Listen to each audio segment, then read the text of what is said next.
Lady Louise Windsor had entered the private meeting as one of the quietest members of the royal family. Yet within minutes, she pushed a place card away from an empty ceremonial chair, looked directly across the table at Camilla, and delivered 8 words that froze the room. "Camilla will never sit where Diana sat." Charles lowered his eyes, William stopped breathing, and nobody dared interrupt what Louise said next. Before we go deeper into what this really means for the royal family, make sure to subscribe so you don't miss a single update. Louise held her ground as silence tightened around the table.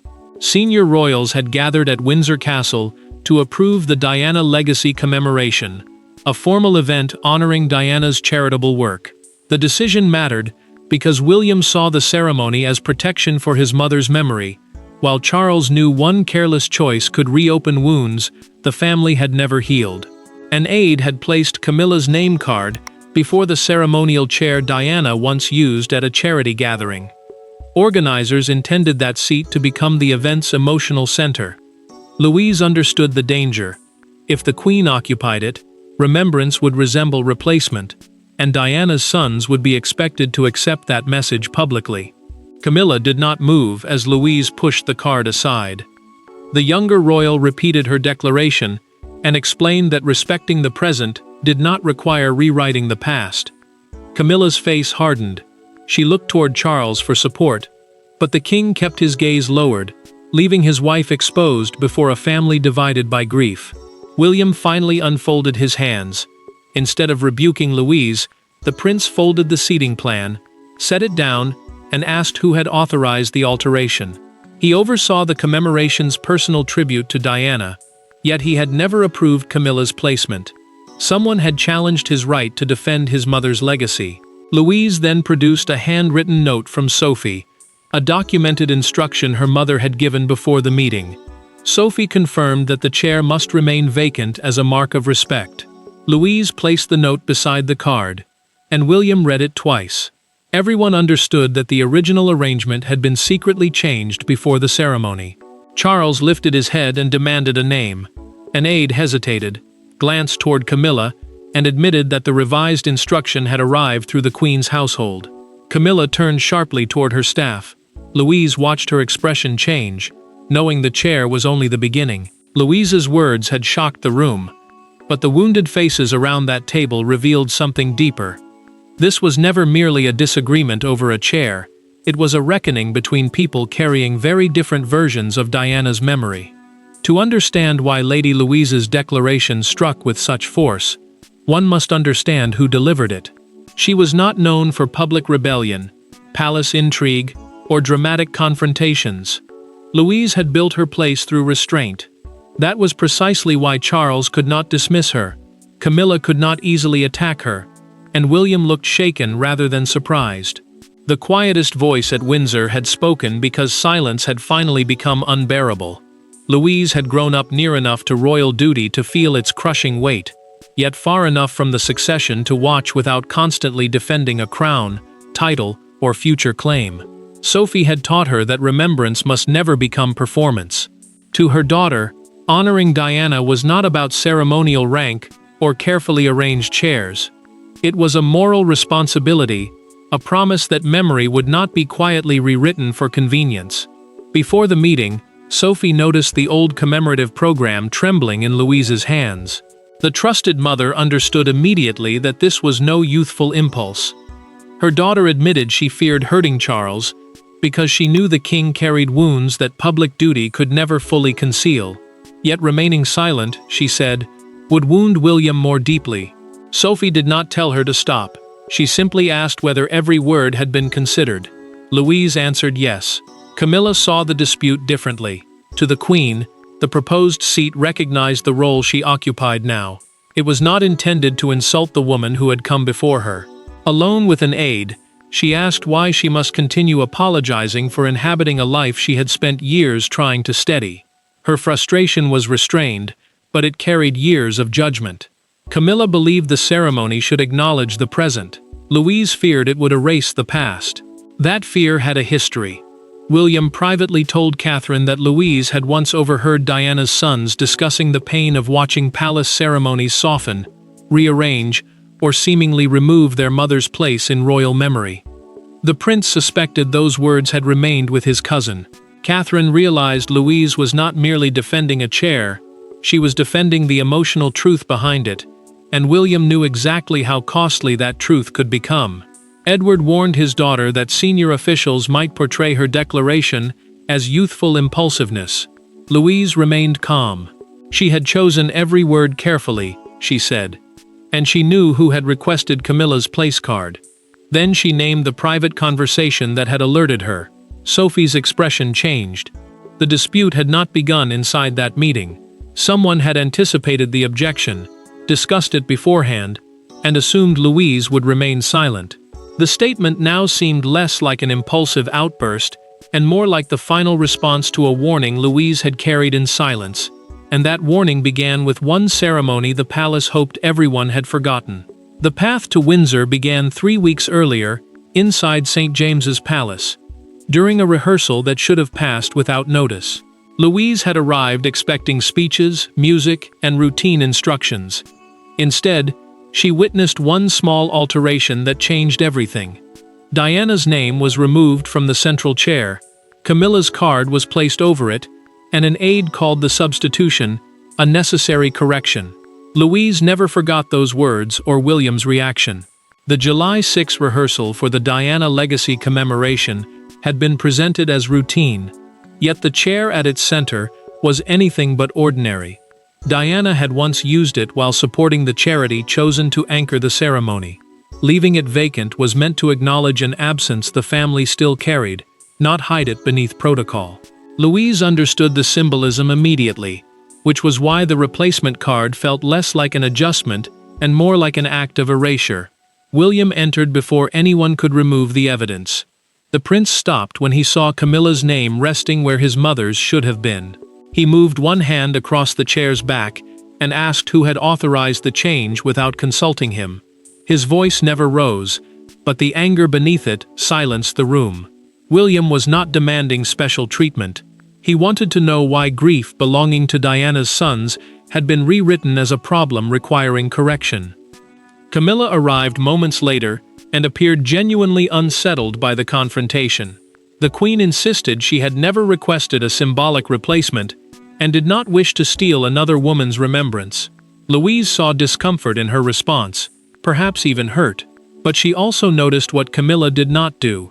She never ordered the card removed. That hesitation was brief, almost invisible, yet it planted a question that would haunt Louise long after the rehearsal ended. The answer came quietly. A senior household secretary pulled Louise aside and claimed the change followed a continuity instruction from Camilla's office.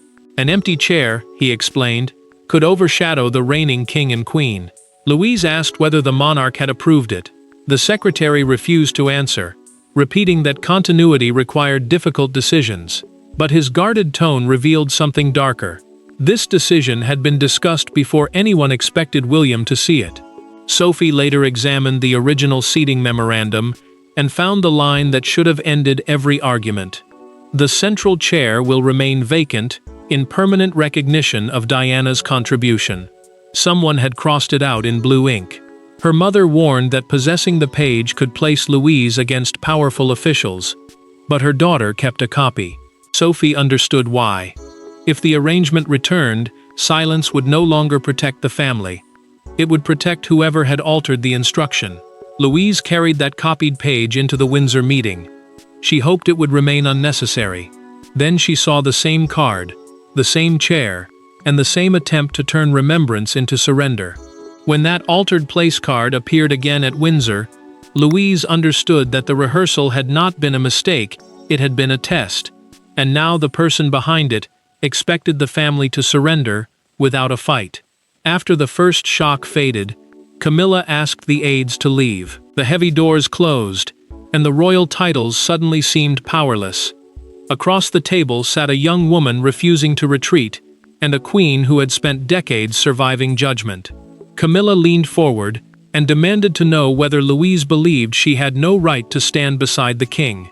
Louise answered softly, but her response cut deeper than the original declaration. Only Charles, William, Sophie, Edward, Louise, and Camilla remained. Without advisors to soften their language, the dispute ceased to be about ceremonial planning. It became painfully personal. The Queen insisted she had never tried to replace Diana. She was fulfilling her present role beside Charles, and leaving the chair empty, she argued, could suggest that their marriage and reign were somehow less legitimate. Louise did not challenge her right to sit beside the king. She challenged the place that had been chosen. The young royal told Camilla that the central chair had been deliberately reserved for William's mother, and carried a meaning no living title could claim. Sophie watched her daughter carefully, while Edward remained silent beside them. Both parents knew Louise had crossed a line from which there could be no quiet retreat. Then Camilla asked whether she understood what it meant to be measured against a dead woman every day. The question exposed a wound far deeper than seating protocol. Louise paused. Her expression softened, but her answer did not. She said that suffering could not be healed by forcing Diana's sons to watch their mother's place disappear. William lowered his eyes.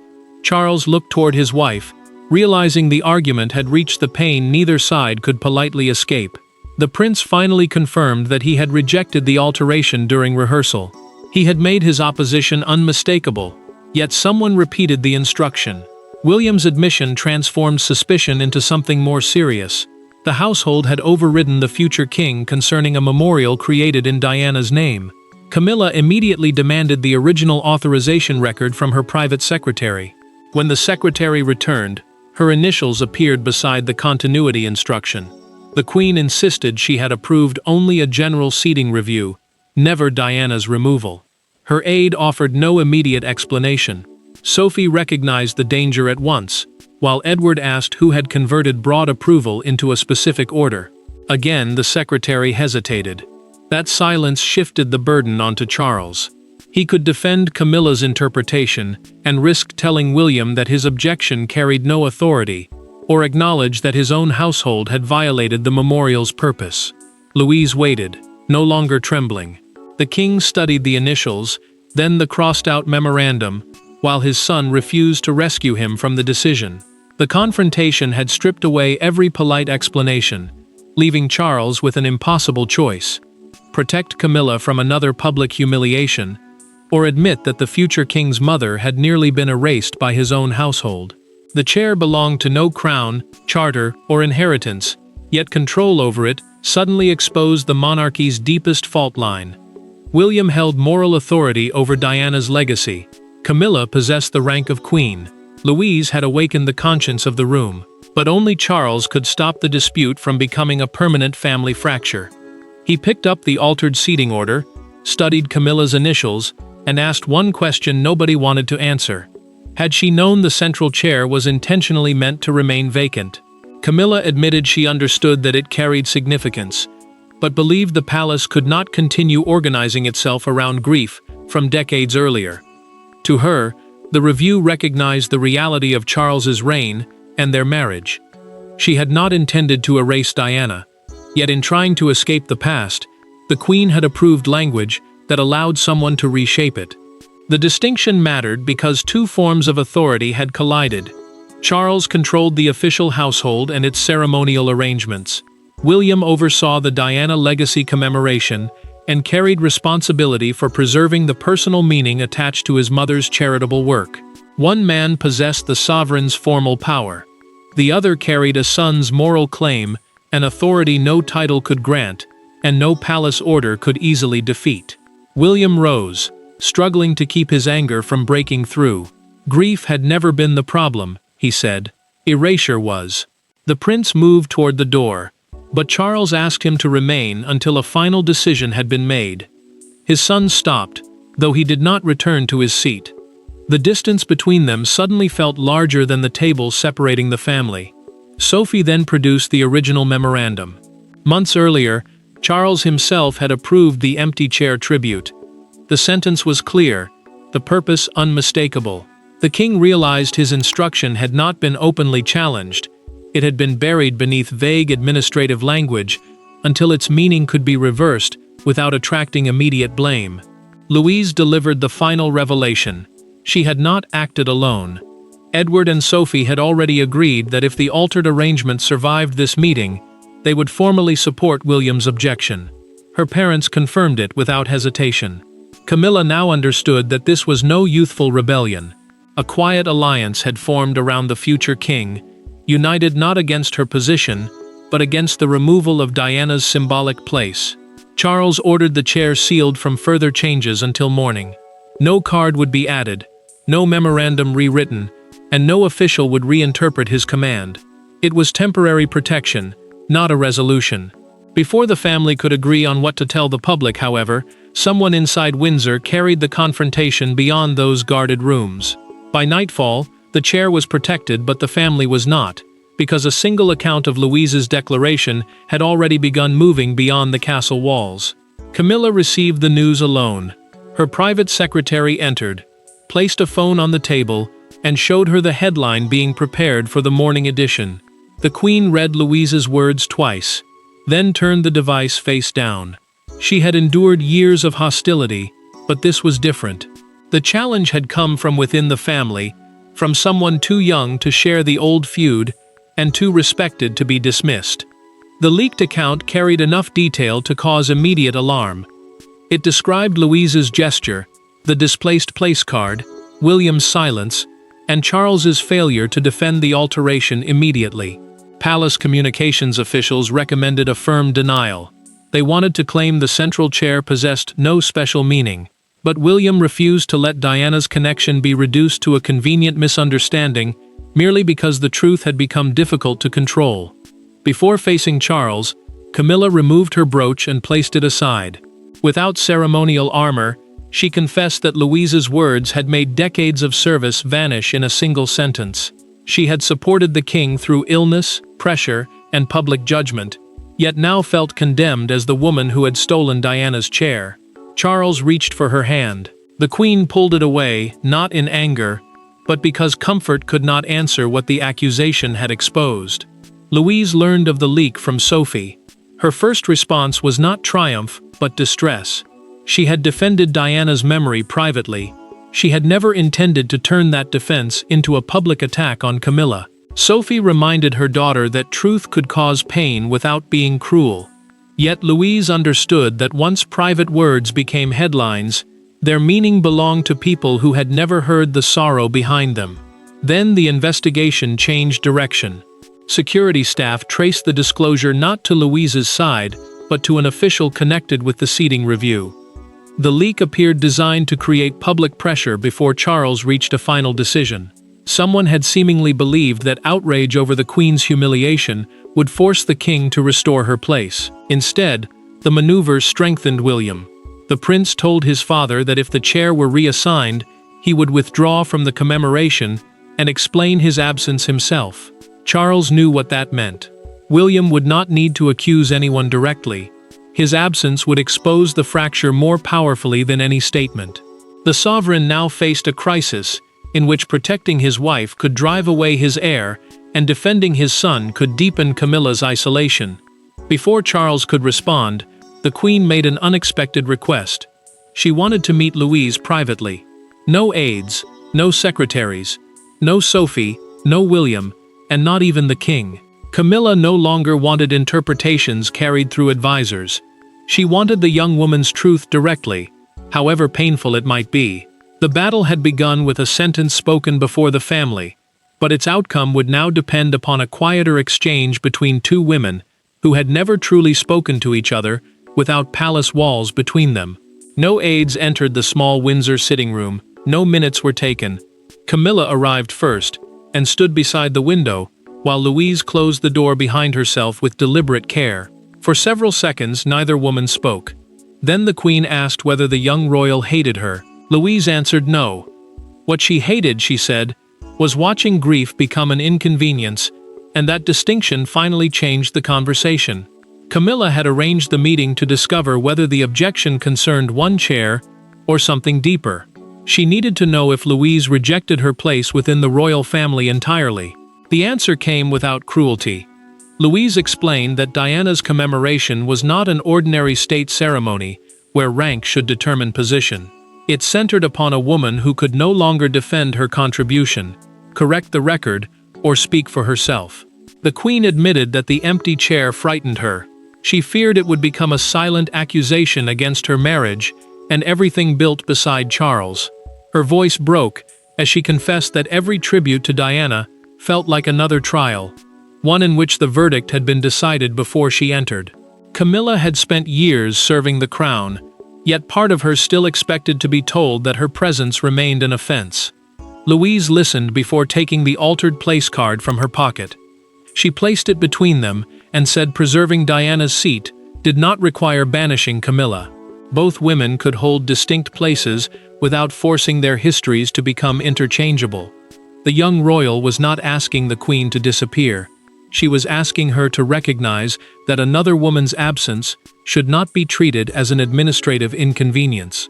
Then Camilla disclosed what the official record had concealed. She had never requested that particular chair by name. Her office had expanded a broad instruction because officials believed publicly displaying her status would please her and strengthen the reign. Their attempt at loyalty had created humiliation instead. Yet the queen also understood that her initials had given those officials cover, and responsibility could not simply be passed downward. She turned the card over and wrote a short instruction. The chair remains Diana's. Seat me beside the king. Camilla handed it to Louise and asked her to deliver it personally to William. It was not an apology for her marriage, nor a surrender of rank. It was an acknowledgement that dignity did not have to be taken from one woman before it could be given to another. William accepted the instruction, and the immediate family conflict softened. But beyond Windsor, the public knew nothing of the private agreement. Headlines were already transforming Louise's sentence into a national verdict on Camilla, Diana, and the monarchy itself. Inside Windsor, the women had found a boundary they could both accept. Outside its gates, however, Louise's words had already become a symbol far larger than the chair that inspired them. By sunrise, Louise's declaration was no longer a private family dispute. It had become a national verdict. Television panels debated loyalty, grief, marriage, and memory. Crowds gathered outside Kensington Palace, carrying white roses. Yet one image captured the public mood more powerfully than every headline. A newspaper front page showing Diana's empty ceremonial chair, beneath the words, "Her place will not be taken." The palace responded with unusual restraint.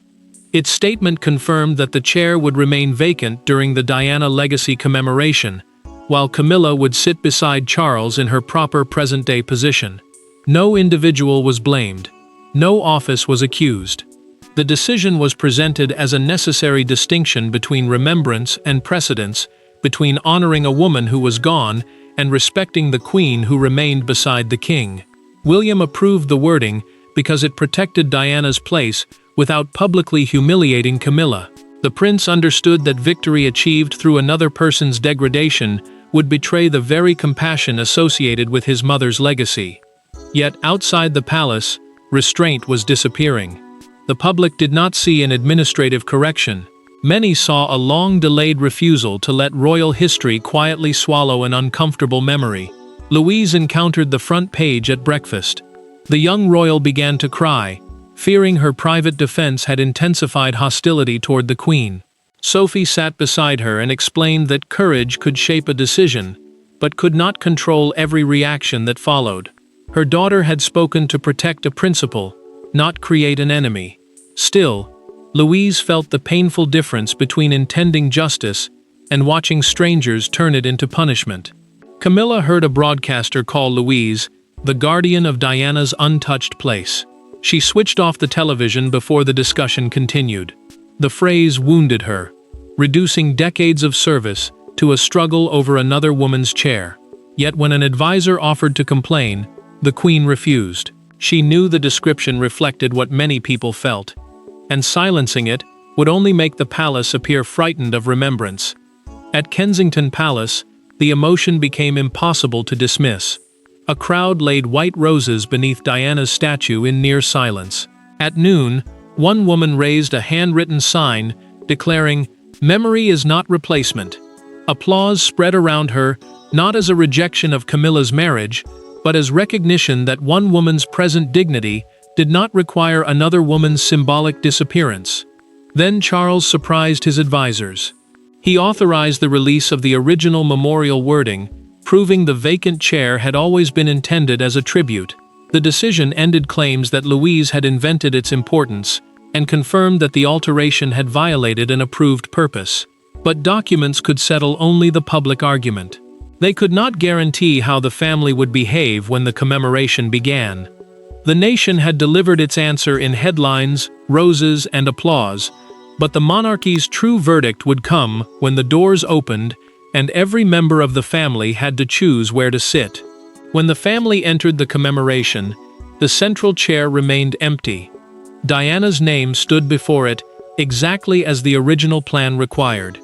Camilla walked beside Charles, paused for one quiet second, and inclined her head toward the vacant place before taking her seat beside the king. William saw the gesture. Louise saw it too. In that moment, the confrontation ended not through victory over one woman, but through respect for them both. The final arrangement drew a boundary the palace had nearly destroyed.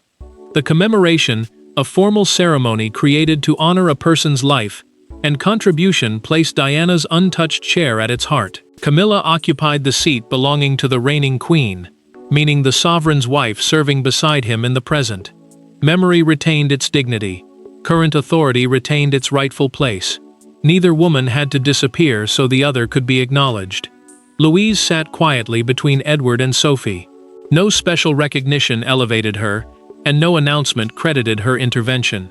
Edward understood that his daughter had never wanted influence from the confrontation. Sophie knew she had sought no status or applause. Louise had spoken because remaining silent would have allowed an altered instruction to become accepted history. William approached her after the ceremony. The prince thanked Louise for expressing what he feared others would dismiss as a son's unresolved anger. Protecting memory, he told her, sometimes required a voice untouched by the original wounds. Louise answered that Diana's place mattered because the family's pain should never be manipulated for ceremonial convenience. His gratitude was quiet, but it lifted the fear she had carried since the rehearsal. Camilla later met the young royal near the doorway. The queen stopped and said, "You were right about the chair." Louise answered that she had also been right to insist she should not be erased from the present. Camilla accepted the distinction. Their exchange lasted only moments, yet it closed the personal conflict more completely than any public statement could have done. Charles then issued a documented order preserving the original memorial instruction in the royal archives, the protected collection where important monarchy records are kept for the future. The king declared that Diana's symbolic chair could never be reassigned at later commemorations. He also removed the official who had expanded Camilla's continuity instruction, a general order intended to maintain the queen's ceremonial status. That servant had turned broad wording into manufactured rivalry, using royal service to manipulate private grief. Louise's declaration therefore dethroned nobody and revived no old feud. It established something stronger, a lasting boundary. Camilla's place beside Charles would be respected, while Diana's position in the family's history would remain untouched. William had protected his mother without humiliating the queen. Sophie and Edward had supported their daughter without seeking power through her courage. And so the empty chair remained not as a weapon against Camilla, but as the monarchy's final acknowledgement that moving forward never requires erasing the woman whose absence still speaks. Thanks for watching. Please don't forget to like and subscribe, and we will see you in next one.